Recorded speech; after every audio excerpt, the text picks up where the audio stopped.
Hawk fans, mid-January, and I'm still wondering where the time goes at this point, but we won't waste any more and introduce you to our second guest of the year 2012 on Take 5 here on St. Joseph's All Access, and that's the newest member of the St. Joseph's family. That's men's lacrosse coach Taylor Wray. Welcome, Coach. Thank you very much, Matt. I'm happy to be here. Ready, all ready for Take 5? Have you seen any of the other ones? I have, just the short little clips, but really enjoy what you're doing. I think it's great for the sports and for the school. Easy first question for you.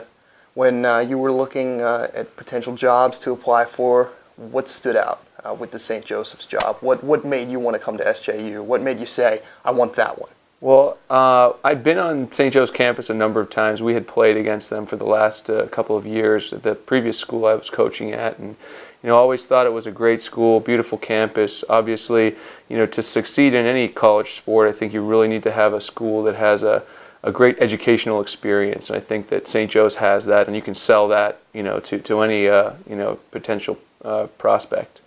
The lacrosse program, having the field right in the center of campus, the convenience of having your locker room, a weight room, and everything kind of right here. I think that those were a great fit and a great opportunity to build the program around. And I think the renewed commitment from the university to help the lacrosse programs get better was attractive. You just kind of segued into my second question. That was very good there. When you think about the blueprint for making a lacrosse program, into something special, like what you had at Duke, perennial powerhouse just about every year. You play for a guy that's well known in Mike Pressler. What do you think of? Is there a set blueprint? Is there a set of ingredients, I guess, that makes for a successful Division I lacrosse program? I don't know if there's an exact blueprint, but the most important thing I think is that you have an administration that really wants to succeed in your sport, and the stage was kind of set here with lacrosse moving into the Colonial Athletic Association, which is in my mind one of the, if not the top lacrosse conference in the country, certainly one of the top two. And so not only are you in a conference where you're going to play against the best teams in the country year in and year out, but you have the opportunity to win that conference and make the NCAA tournament. So having kind of that kind of built into the program is always important. And then you got to have great people, and I think that it starts with the student athletes. In lacrosse, people that play lacrosse in college, that they may want to be professional lacrosse players at some point, but it's certainly not the driving force behind their decision. So again, it comes back to having a great school where you can sell the academic side of things and really convince kids that you're going to have a tremendous athletic experience, but the educational experience here is going to set the stage for the next 40 years of your life. So I think support from the school and having a great product to sell are definitely at the top of that. Emphasizing both the student and the athlete. Very good. Excellent.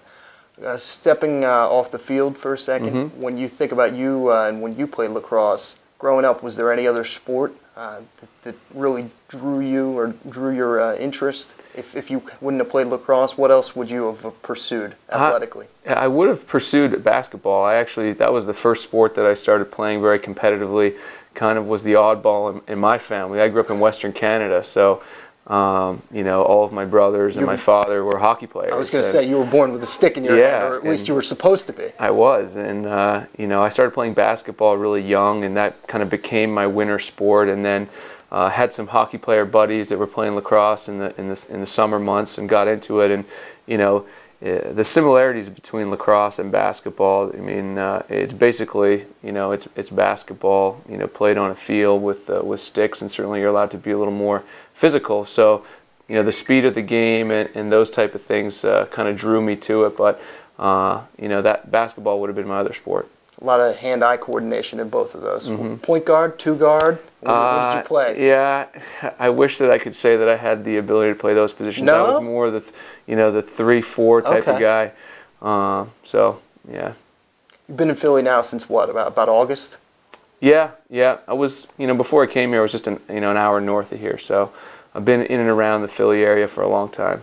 Had a chance to sample any of the cheesesteak places? I have, and you know, there's certainly plenty of options. Yeah, do you have a favorite at this point? There are a lot of different ones. There are a lot of different ones. You know, obviously you got the Pats and Geno's, kind of the touristy ones. Yep. You know, those are not going to be on my list.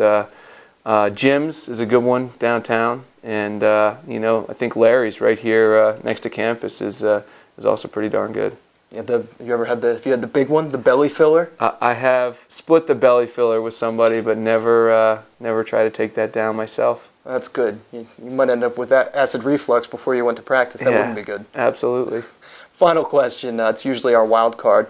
Usually we hit our student athletes pretty hard with these, but we decided to take it easy on you since you're the new guy. Sure. New addition to the family. Yeah. Lately, new baby boy. Congratulations, first of all. Thank you. You've been sleeping at all? Here and there. You know, certainly I tell all the guys on our team that they need to call their moms and thank them, because it's certainly a lot tougher, I think, for the moms than it is for the dads. But you know, getting a couple hours here and there. You know, the sleep is there. It just becomes broken up, so you never get very extended periods of time. Makes you appreciate when you did have it, right? It does. 6 hours, even 4 hours seems like a good quality sleep nowadays. All right. Well, congratulations on the new addition, and congratulations on surviving Take 5. Thank you very much. That's Taylor Wray, newest addition of the St. Joseph family, new men's head lacrosse coach. Of course, their season will start this spring, but already getting ready for it with some weightlifting, some practices, things like that. For Taylor Wray, I'm Matt Martucci, and as always, Hawk fans, we will see you for another edition of Take 5 next week, where we fix all that's broken with online video. For St. Joseph's All Access, we'll see you next week.